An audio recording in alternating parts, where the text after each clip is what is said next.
This is Hidden Killers with Tony Bruschi. On November 2nd of 2016, 34-year-old Sherri Papini vanished while jogging near her Redding, California home.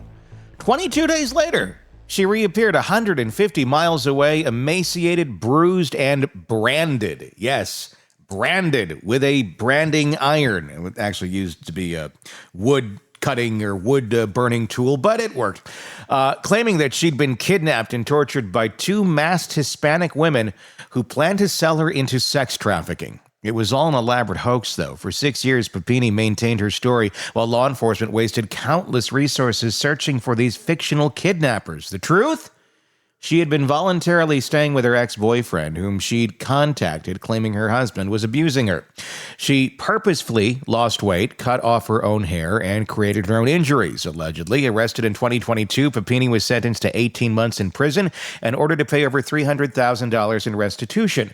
But even now, she is changing her story again, claiming that in 2025, in this new documentary, that she really was kidnapped just by her ex-boyfriend instead of the two Hispanic women. This is a story of a woman whose lies created a media frenzy, destroyed her own family, and consumed investigators for over half a decade. Shavaun Scott, psychotherapist and author, joining us to discuss this case. We're going to watch a clip of Sherri here in a moment, just as she introduces the case, introduces why she's doing this documentary. It's called Sherri Papini, Caught in a Lie. It's on Investigation Discovery or HBO right now. You just got done watching it. Just overall, 10,000-foot overview. What was your reactions? I thought it was well done. I think they tried to come at it from various angles, and it's given us a lot to talk about with psychology and the mind and self-serving behavior and different types of personality disorders. There's a lot there. There is a lot here. And in pieces of this thing, you almost kind of go, oh, well, maybe she is telling the truth. But how do you really even know? Let's begin. We're going to take a look at just kind of how this whole documentary starts. This is from, like I said, Sherri Papini, Caught in a Lie. Watch the whole thing on ID and HBO. This is her setting up the scene for the doc. Oh. Oh my God.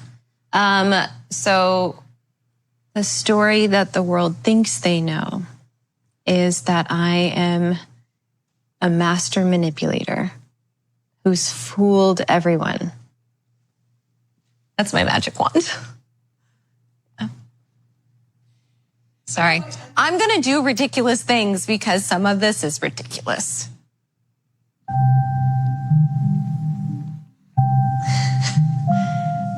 The Sherri Papini that's out there, it's not me. She's not real. It's just this version of me that has been created to fit the narrative for the media's version of what happened. I've gone from teenage sex worker to criminal mastermind to master manipulator. I poisoned my children. Liar, cheater, criminal, whore. There's this version of the story of, oh, you're only talking now because you got caught. And also, thank God, it's about time. I'm so f***ing tired of keeping the secret and living the lie. Now I get to tell the truth. That's all I wanted to say. Thank you. That's how it all begins.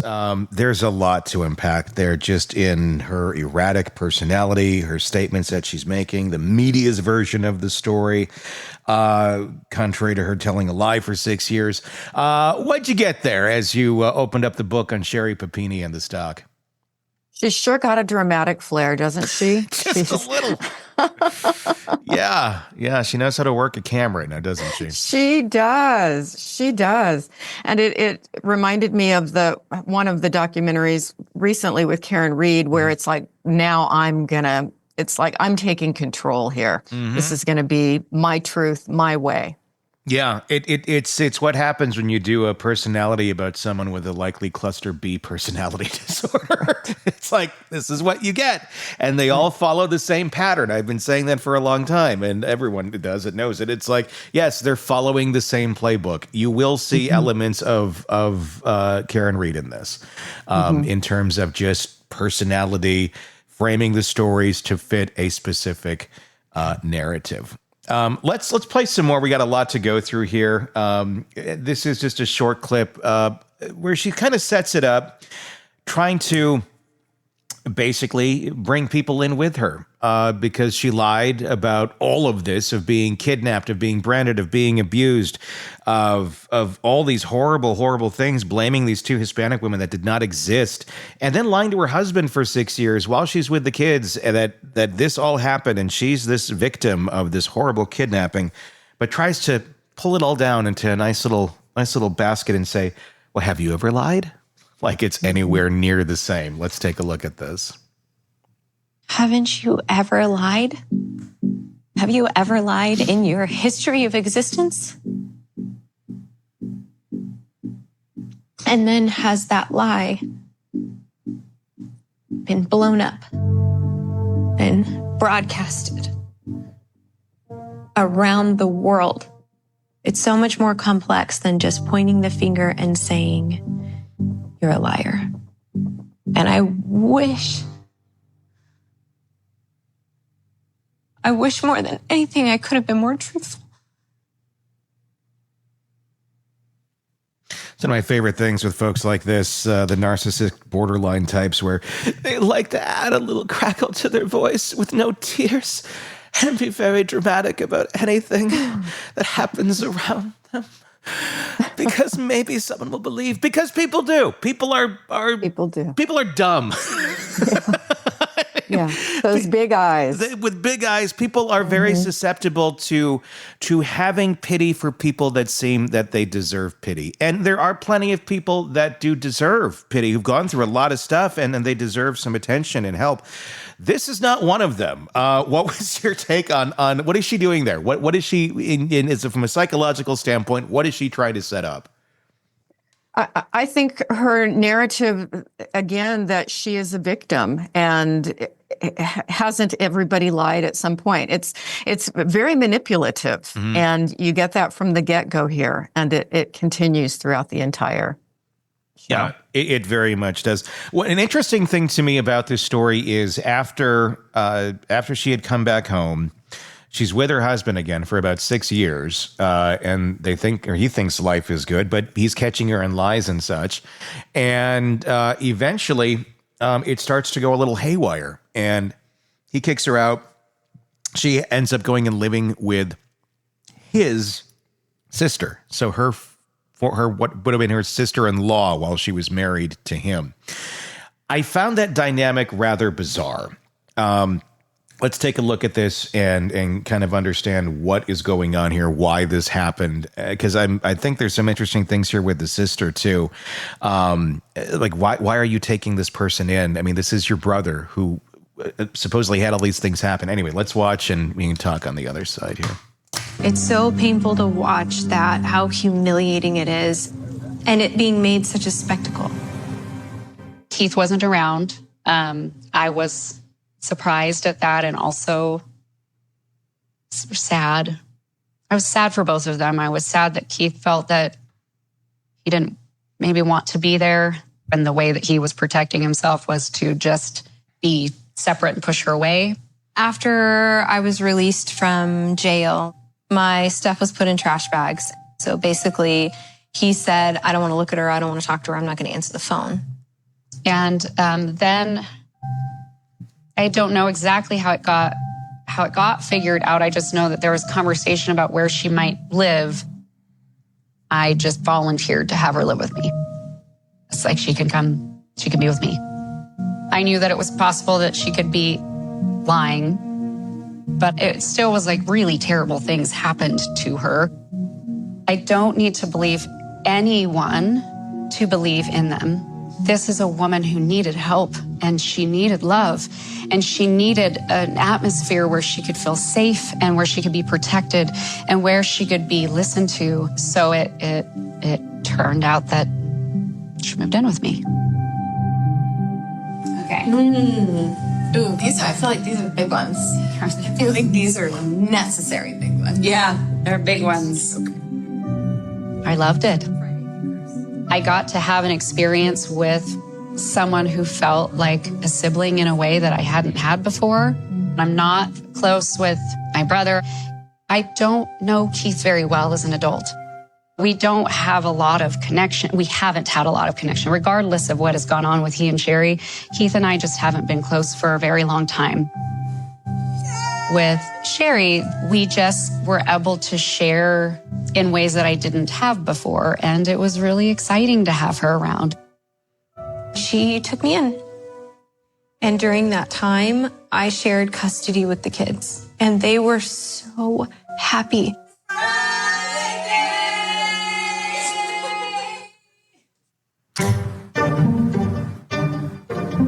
It's a bizarre dynamic that is certainly going on here. I mean, on the surface, to me, it's like, okay, these are two people who have some serious needs that need to be filled. And they're filling them for each other, but they're both very selfish needs, it seems. Yes. Give me your thoughts from a psychological standpoint. There's definitely a mutual click between the two of them where, the sister says, she may not be telling the truth, but that doesn't matter. And what kind of neediness does she have that Sherri can just kind of pop into her home like that? And now they're sisters, and now they've got this great relationship. And it also speaks to ongoing problems in Keith's family, that this would be the way that this would fall out. It's unusual. Yeah, I found all of it just very strange. And we'll continue to see this turn up as we continue to work through the clips here. But there is an ongoing seeming shock that Sherri has that her husband, after finding out she's been lying about the whole thing for 6 years to his face, his reaction was, "You're not going to be near the children, and your stuff is in trash bags. Have fun. Bye-bye." That's not a horrible reaction to have. That's called protecting your kids. That's called protecting yourself. That's not a screw you, Sherri, and then, how could you do that to this woman? No, this woman was doing horrible things to her family mentally for all those years. The best thing you can do is get away from her and keep your children at bay because you don't know what this person is capable of. Right. It's out of the norm of how you would deal with, what would you call it? The shared joint custody. Let's make our family work, even though mom and dad aren't living together anymore. This is out of that norm. This is in the bizarre category. I'm surprised. And strange. Go ahead. I'm surprised she even gets what she gets, or that she got what she got for seeing the children. Right. Period. Right. Yeah, it's definitely out of the norm. And what was his sister thinking, jumping right in the middle of that and saying, "I'm going to solve this"? It's almost like she had this rescuer thing going. And I wonder, I don't think she's like a bad person. I'm not trying to criticize her. She really spoke, I think, with some vigor there about she was a woman who needed some love. Yeah, I mean, that is a true statement, but she needed it. I don't know that she's capable of receiving it because clearly that's been an issue for her most of her life. But if you're on the outside and you're kind of that empathetic person, you can easily get sucked into that. And I'm wondering if she got sucked into that pretty easily there. Let's keep watching. This is Sherri talking about realizing, okay, the government's after me now. And it's time to finally tell the truth, at least the current version of the truth at that moment in time. Let's take a look. This was Sherri Papini versus the federal government. I was terrified. I was terrified because it was the first time that I was going to dip my toe in the potential of actually telling the truth. I had told law enforcement that I was abducted by 2 Hispanic women, which wasn't true. I was abducted by my ex-boyfriend, who held me captive for 22 days. There was no consent. And he still did it. the injuries that occurred, the bites on my inner and outer thigh, the footprint on my back, the brand, the melting of my skin. I can't do that to myself. And I am telling you, there was no consent. I lied about James's identity for several reasons. First and foremost, I was in danger. I was scared of James, and keeping his identity concealed was keeping me safe. He had mentioned that he was going to be watching the coverage over and over and over again. So he was watching, waiting to see if I would come out and tell on him. Now, on top of that, I couldn't tell my husband that I was having an affair.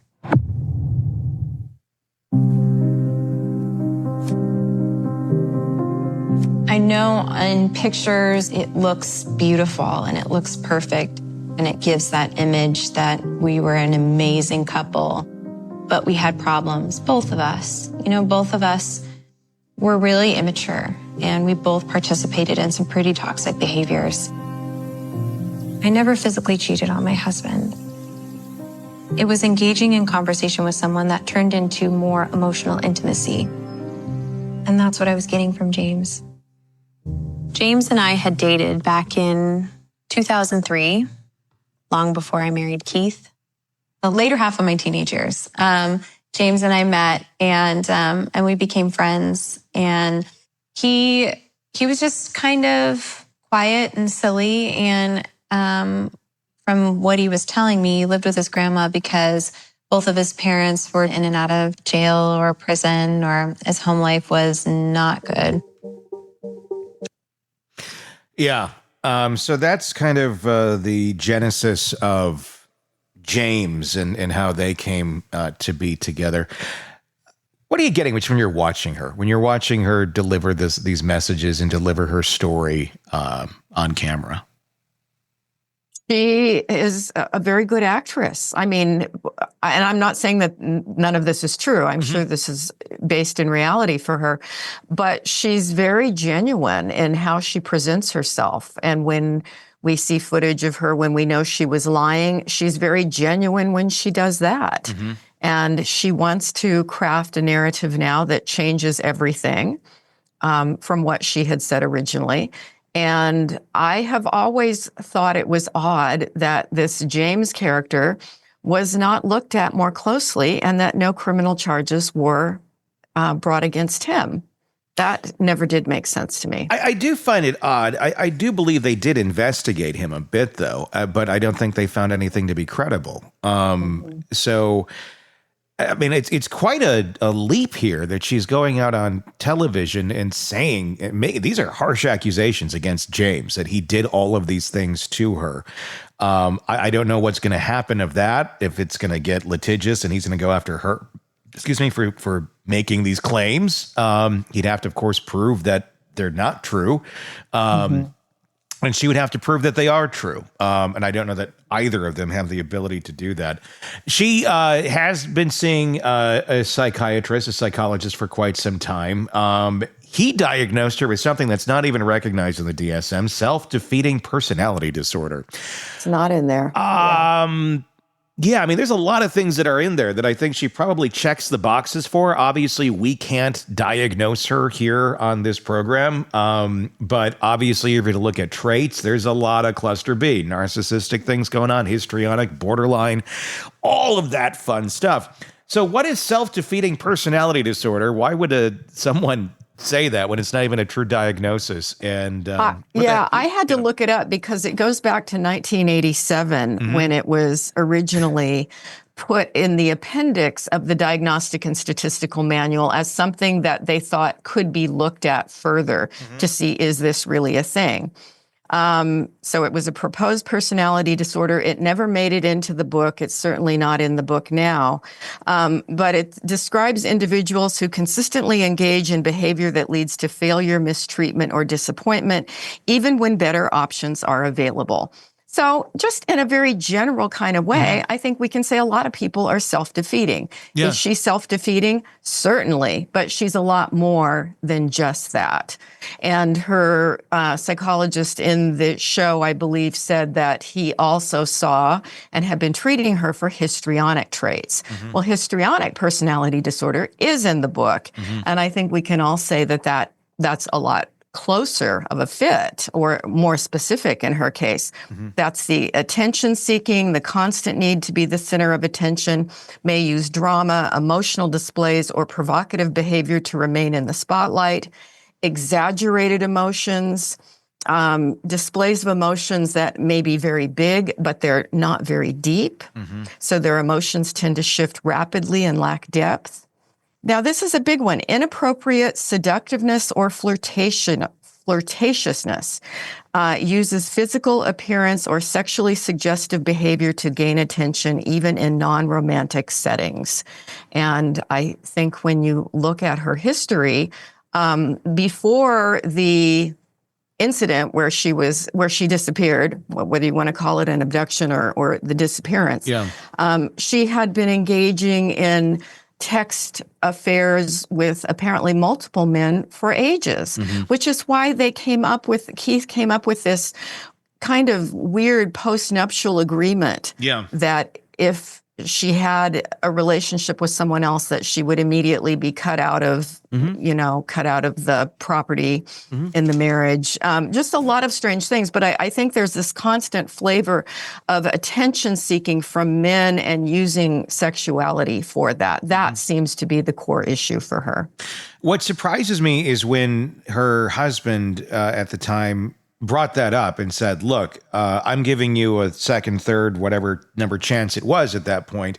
But if you cross this line, there are consequences to your actions. She seems baffled that there's going to be consequences to those actions. So when she crosses that line, she's very offended. And, she feels like she's repressed because he put these parameters out in our relationship. Number one, you probably shouldn't still be in the relationship if you have to put these parameters out. Right. But they did. But the fact that she's shocked by that someone would put those parameters out, or even describe it as being abusive. It's like, what do you expect? I mean, when someone's been abused and cheated on time and time again by you, Sherri, and they're finally putting their foot down and saying, here's my boundary. And it's very clear. If you do this again, anything here, you're not just going to walk away and take half of everything and go be along your way because you're going to do whatever you want to do.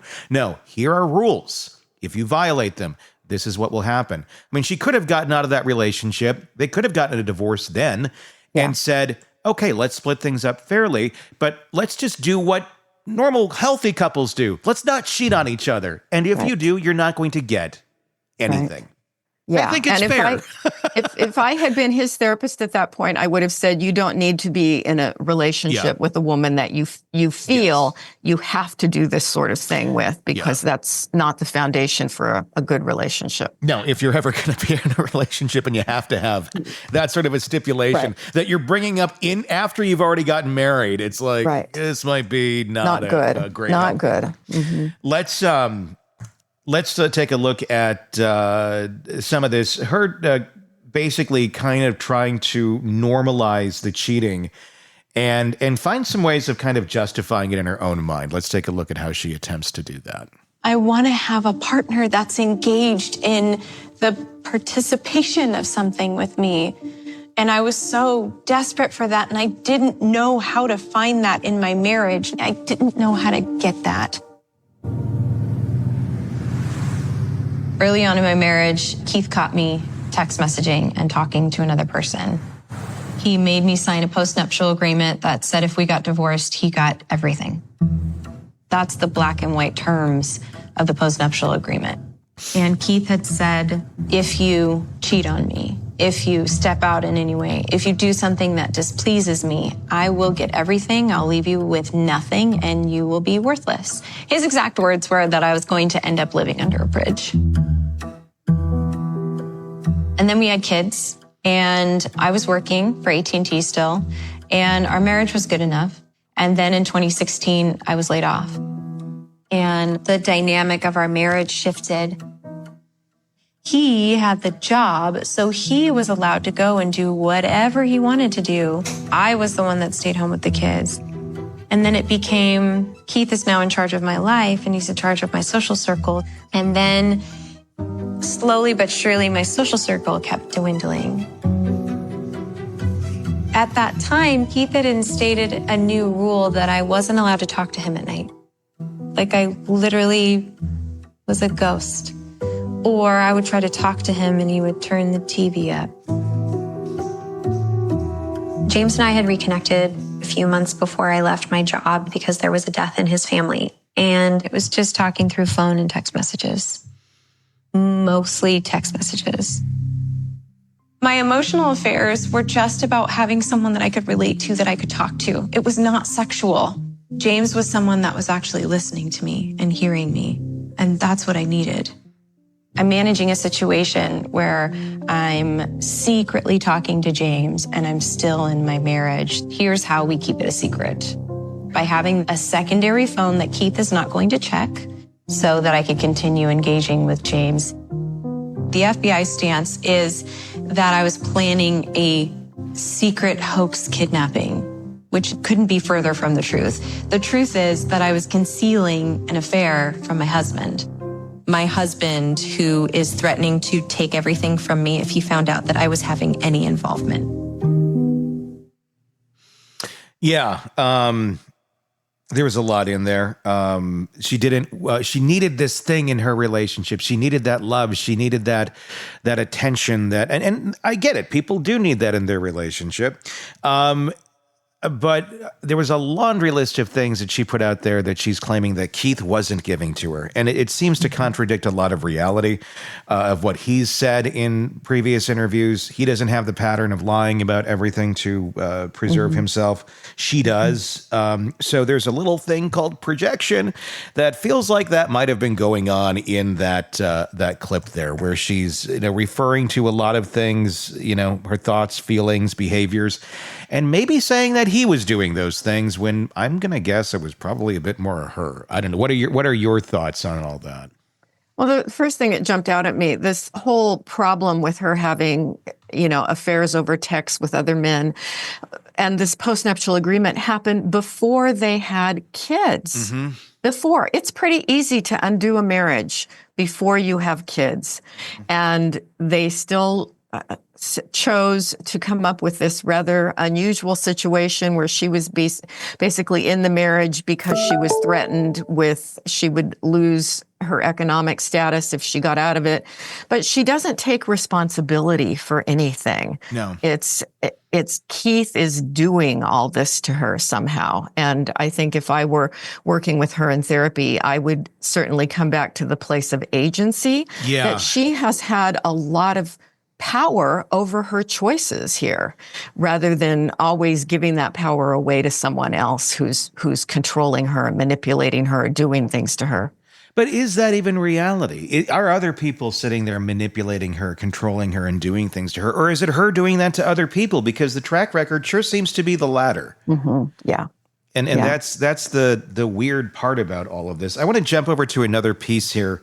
It goes a little out of the timeline of the doc, but it's an example of how she's able to somehow kind of twist reality around. And even when she's caught in the lie, and she's caught in a lie in this documentary, just how she handles it. And it's very bizarre. It's very telling. We'll watch and we'll talk about it on the other side.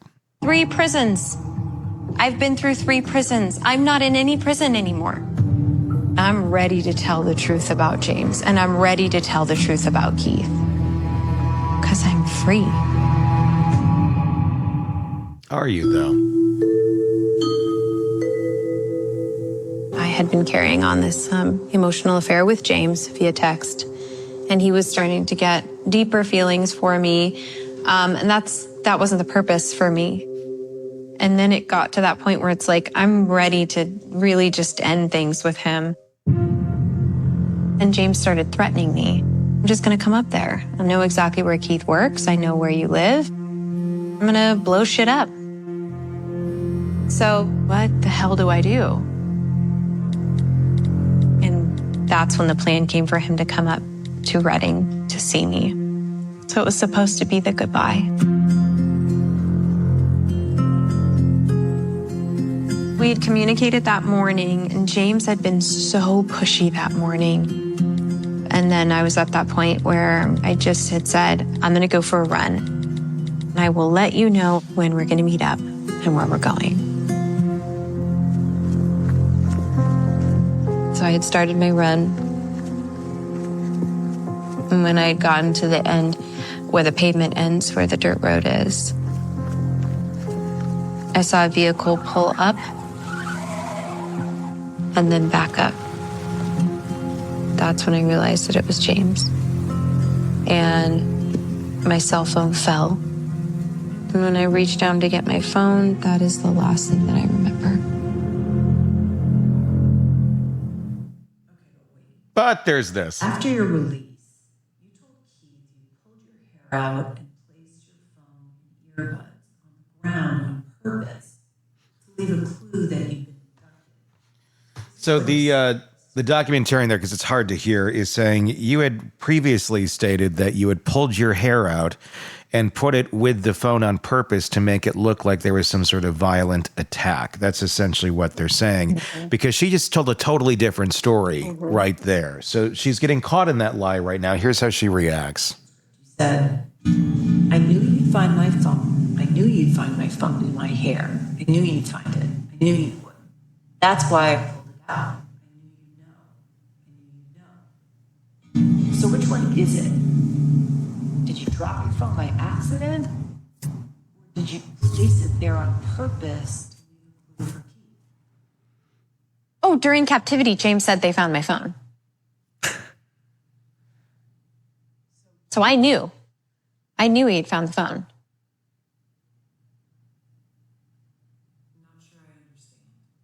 Because it wasn't even the question. So there was a elaboration around it, sure. And there was, what's the word that you've used before that I can't? Thank you. There was embellishment around it, sure. But it was my first attempt to say, guy was in trouble. Okay, so hospital, you were lying about purposely placing it there. You told us you were telling the truth. Yeah.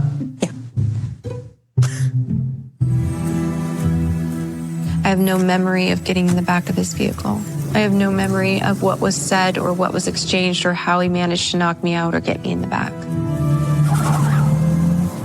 I have tried EMDR. I have tried hypnosis. I have tried therapy, but there is absolutely no memory of getting into the car. It's just not there.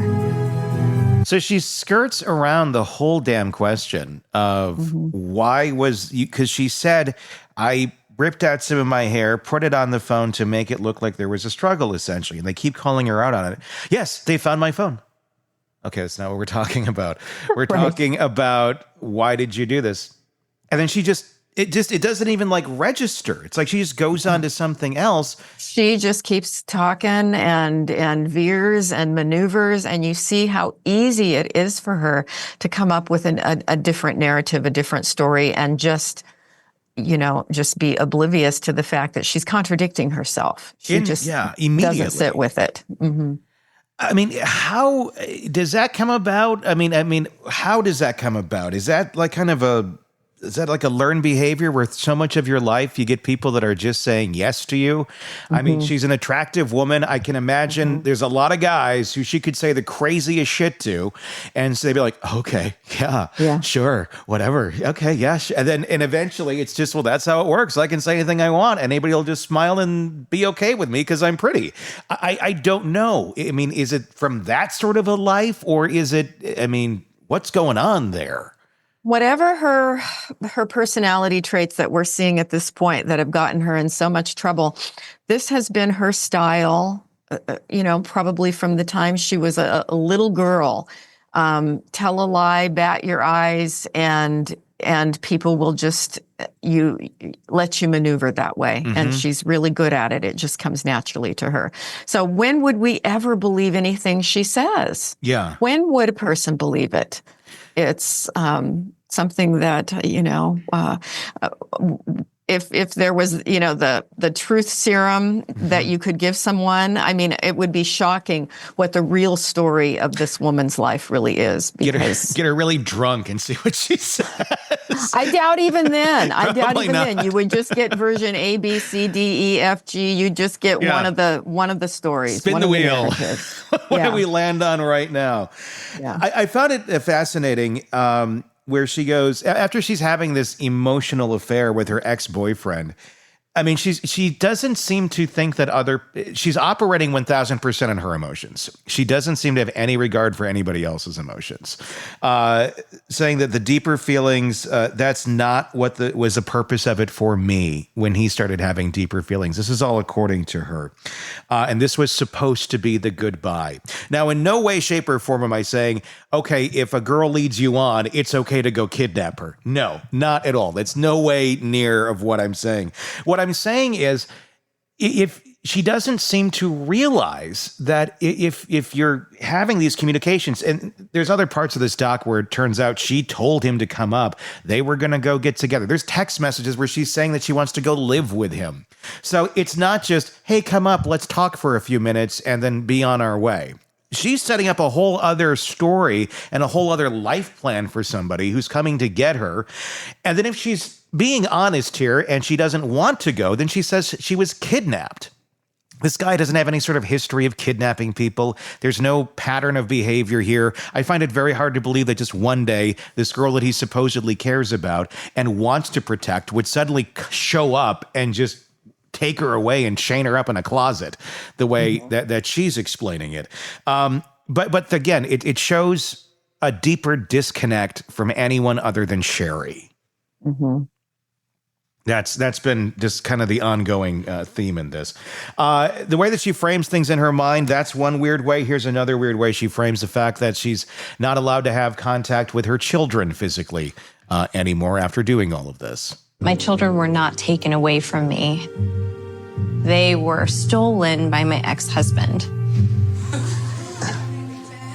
I have never been ruled as a threat or a danger to my children. My children were never taken by the court. They were taken by Keith.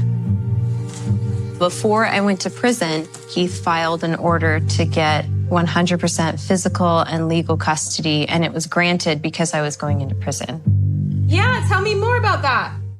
I have phone calls every Sunday. Generally, they're at a certain time, but he has a tendency to cancel them at the last minute or shift around the schedule. It's been that way for almost 2 years now.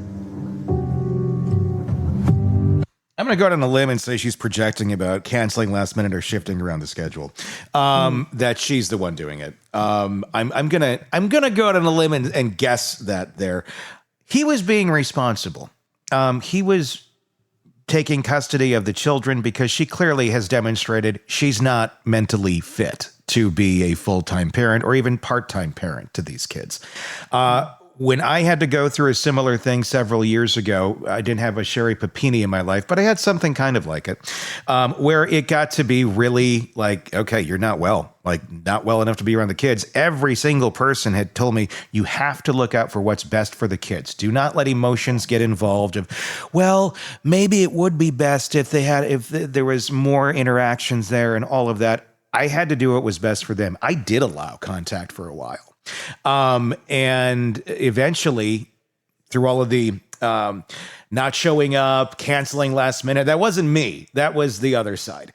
And so I can see what's going on here, where there's the erratic behavior of I'm going to change this because of how I'm feeling at that moment in time.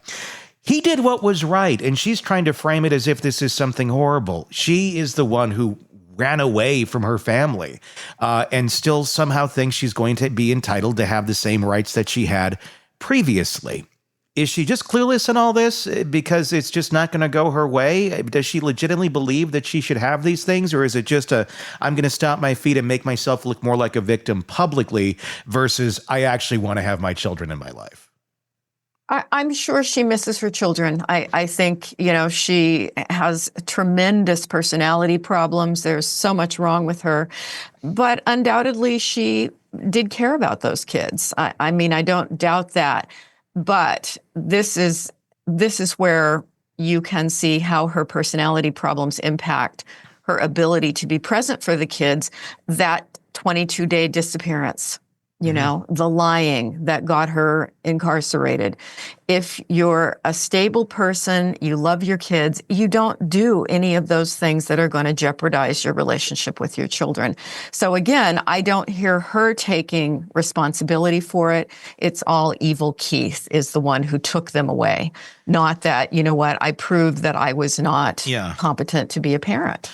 And that's the thing. That's why it seems like, maybe a light bulb moment happened here. And she went, well, if I paint Keith as the really bad guy, right, I will look like I was just fighting to see my kids again. Because that's essentially what she's claiming in this whole documentary, is that she survived the 22 days so she could be with her kids again. And now Keith's not letting her be by the kids. And she went through this horrible, horrible thing. And her stories don't add up whatsoever. And it's, these people are spooky. They're very spooky. And, I would love to have a conversation with James if I could, because there are so many unknown things about that guy, and he wouldn't appear in the documentary, understandably, probably in his own best interest not to appear in the documentary. But what was really this dynamic between the two of them? Who tells you that I want you to brand me, and you just go, okay, sure, that's a good idea. What do you want me to write? Keith Raniere is one of them. But there's another. Yeah, but it's just everybody involved. There's a lot wrong, and it's just.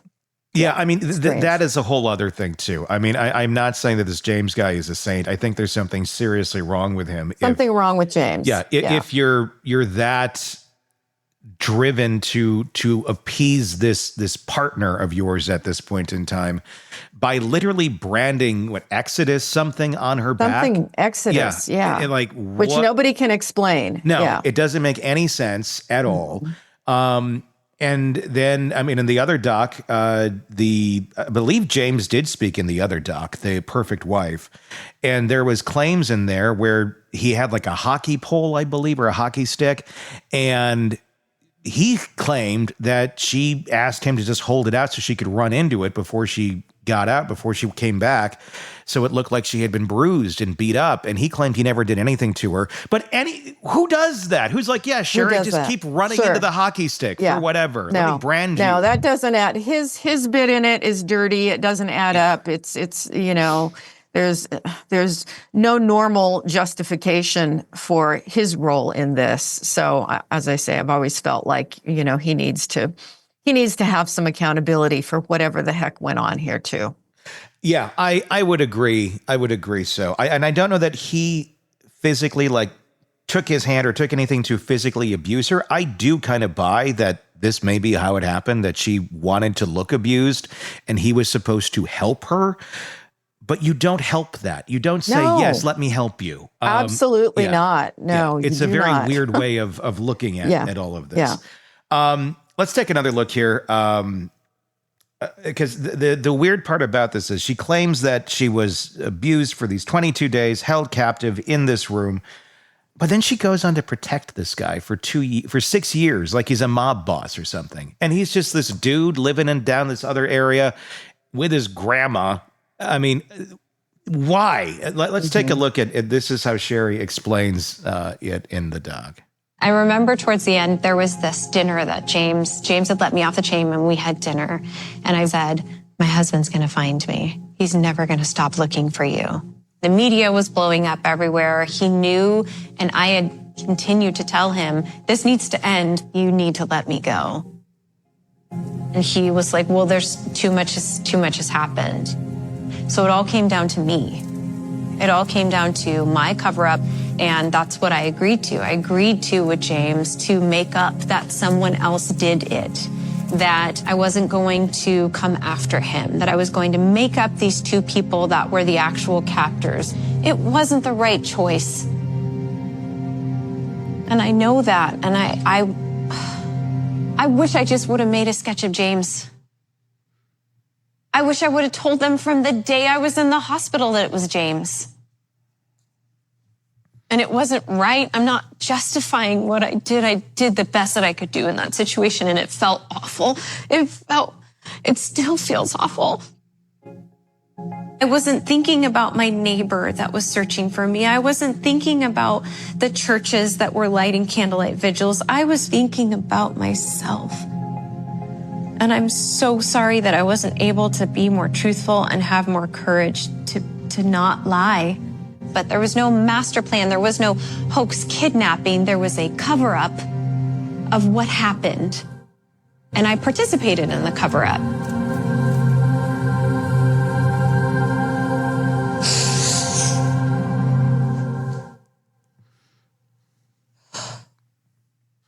I just wanted to go home.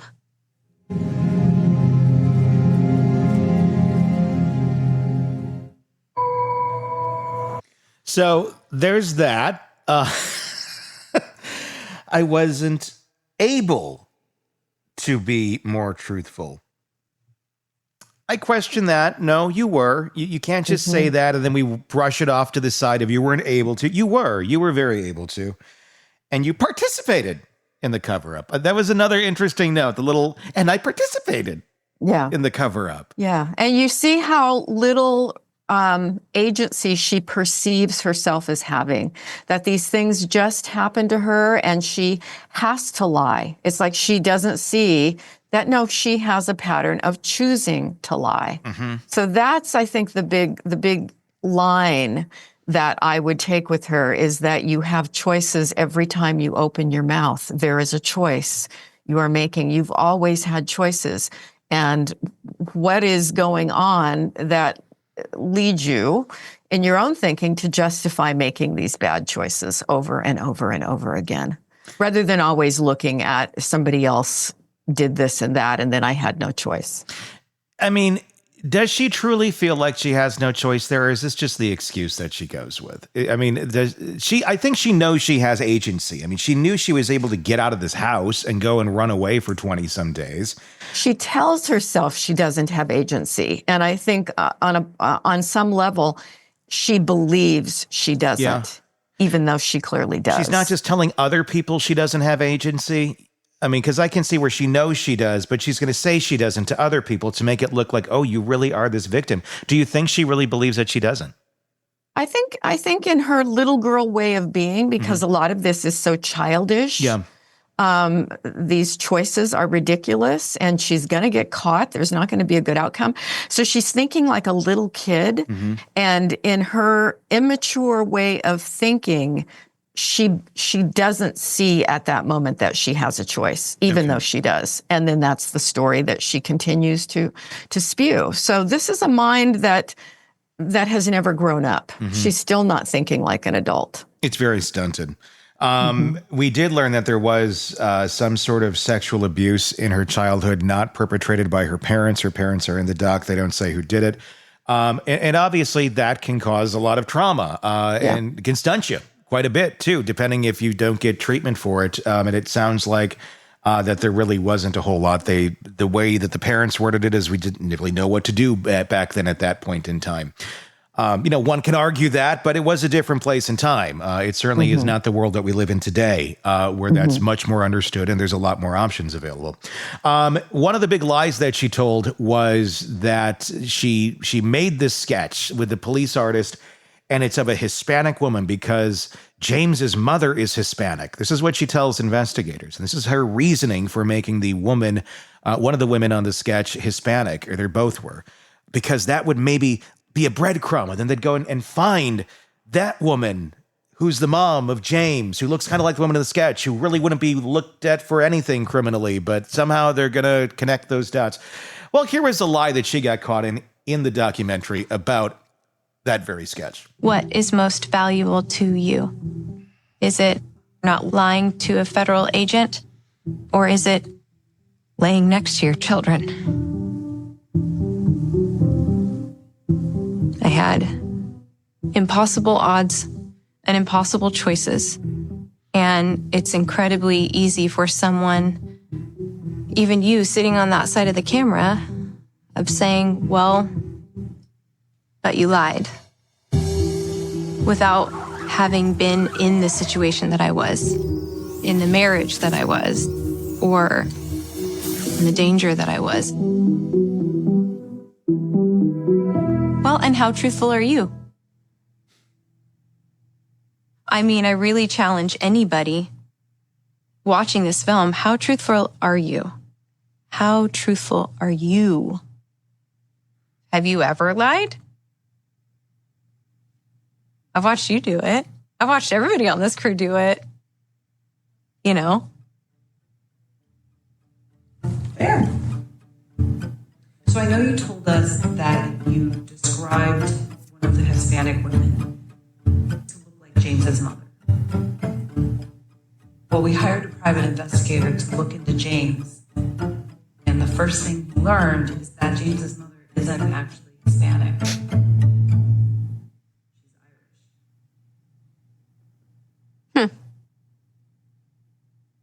Okay. I've met her twice. It had very little to do with his mother and her ethnicity. It was about trying to get them to alert them to his identity without saying his name out loud. Quite frankly, I don't give a whether she's Hispanic or not. It was about James. It wasn't about her. She reminds me of a teenage girl when they get caught in a lie. Yes. Fine about that. Whatever. Yes. I'm just going to brush it up. It's not a big deal. Why do you care? Yeah. Because it's what you claimed. That's why it matters. Because it's what you said. That's why it matters.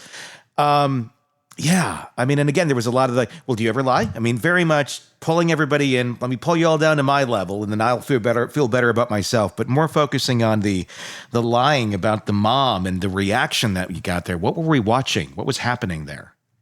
Yeah, this is not an adult. She does not process information like an adult. She doesn't see herself as having agency. She projects, she manipulates, and I don't think you can believe anything that she says, unfortunately. I mean, it's sad to see someone like this. Her therapist was on here, and he was talking about doing EMDR and all sorts of stuff. He believed that she obviously said nothing helps, but he said he believed some things were helping. You see a person like Sherri, and obviously you can't diagnose her, but I mean, is this someone, is there any help for someone like this? Or is this just so ingrained that this is how she's going to live out the rest of her life? And let's hope to God she doesn't ruin any more. Mm-hmm. Mm-hmm. And this is a lady. She's how old now? 40?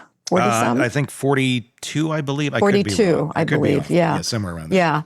Yeah. She still seems to be about 14, 15 years old. Yeah. Mentally. Mm-hmm. And this may be about the place that she stays at. Yeah. And, kudos to that gentleman working with her so diligently. I felt like he very much cares about her and has tried to do good work with her. And, the interesting thing about therapy, people lie to their therapists all the time, and therapists are not lie detectors. Mm-hmm. Therapists tend to have, the old term, unconditional positive regard for our clients. Mm-hmm. We want to think the best of them. We want to hold hope for them. And I'm sure if she were my client, I would have that attitude too, of holding hope for her and wanting the best for her. But trying to stand back objectively and look at this and say, is she ever going to be very different than the Sherri that you see now? We hope so, but likely not. We hope so. But if you had a son that was, hey, I met this wonderful lady named Sherri Papini, and you knew all this about her, would you be like, yeah, give it a shot? Yeah. She seems lovely. Yeah, probably not. Here's how she ended it, and it's an interesting way of ending it, questioning, how do you think people are going to think about me in this? Let's take a look. My only hope for justice is that the person that held me captive and tortured me comes forward and admits to his crime. Yeah. I'd say it's unlikely.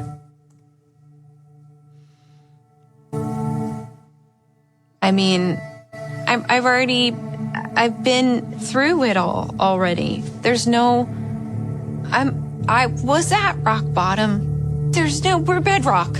There's no more. There's no more.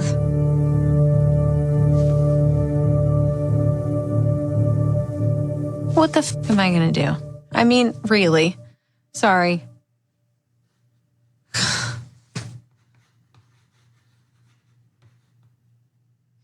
Do you think that this film is going to do more harm than good for me?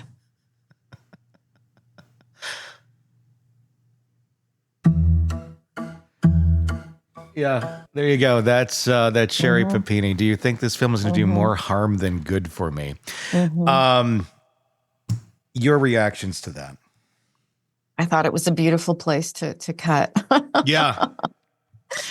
Oh, and I have to say there's a part of me that has compassion for her. I mean, what a way to live. What a way to go through the world. Yeah. Feeling like you are constantly maneuvering, that there is no real truth, that everything shifts all the time, that you're cut off from your kids, for good reason. But it's just sad. The whole thing is sad. It is, because I don't know that her mind is ever fully wrapping around the valid reasons why these things have happened to her. She realizes that she causes things, but then doesn't understand there's going to be an effect for any of them. Right. And when there are true effects, because she's doing really extreme things, she doesn't like it. Well, yes, you're not going to when you do that sort of things to other human beings. One little thing I found interesting there was when and I've noticed this throughout the doc, when she talks about her new story, her new truth, if you will, she speaks about it, and she's not reading from paper, but she speaks like she's reading from paper. I notice it. I hope that he comes forward and admits to his crimes. It sounds like a third grader reading, where it's just very kind of segmented. The words are kind of off. There's not a lot of correct inflections on certain things. When she's telling one of her new facts, she speaks like that. When she goes off and starts riffing about her emotions, then she's very much more, oh my gosh, and this or that. But when she goes to the facts, it's almost like she wrote them down in a notebook somewhere and practiced them. Probably did. Probably rehearsed it. Yeah. Because that's what it feels like. It's weird. There you go. Sherri Papini. I have a feeling we're not going to see the last of her. I feel like there's more to come on this story, whether it be anything to do with James or wherever she gets next. And if you're someone who is on a dating site and you happen to be matched up with a lady named Sherri P., and you're like, let's see what I can find, and you found this video, run for your life. Craving non-stop true crime updates? Press subscribe now and get the latest cases, analysis, and expert commentary delivered straight to your feed. Only from the Hidden Killers podcast and True Crime Today.